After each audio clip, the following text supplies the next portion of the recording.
ছিল এক সময় সুন্দর নীল সমুদ্রের ধারে ছোট্ট একটি কচ্ছপ থাকত, যার নাম ছিল টিটো। টিটোর রং ভালোবাসত ভীষণ, লাল, নীল, সবুজ, যা বলো তাই।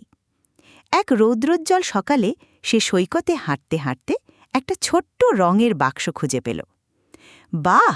টিটো চমকে উঠে বলল, আজ আমি পুরো সমুদ্রটাকে রং করে ফেলব। তাই টিটো একটা পাতা দিয়ে তৈরি ছোট টুপি পরল আর তুলে নিল নরম খোলসের তৈরি এক তুলি। ডুব, ছপ, ছলাট। সে একটা ঢেউ রাঙিয়ে ফেলল ঝকঝকে নীল রঙে।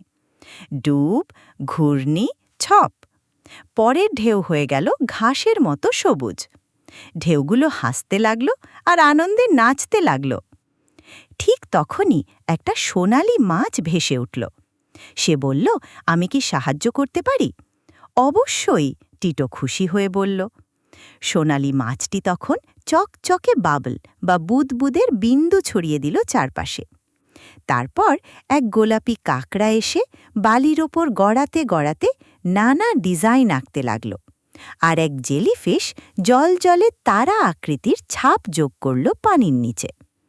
অল্প সময়ে পুরো সমুদ্রটা পরিণত হল দারুণ এক শিল্পকর্মে, দাগ, বিন্দু আর তারার নকশায় ভরা। নৌকাগুলো পাশ দিয়ে যেতে যেতে অবাক হয়ে তাকিয়ে বলল, বাহ, এ তো এক রংধনুর সমুদ্র। সূর্য যখন অস্ত যাচ্ছিল, টিটো তার ঝলমলে রঙিন সমুদ্রের দিকে তাকিয়ে মুচকি হাসল। সে তার বন্ধুদের সঙ্গে মিলে সমুদ্রটাকে পরিণত করেছিল এক অনন্য শিল্পকর্মে।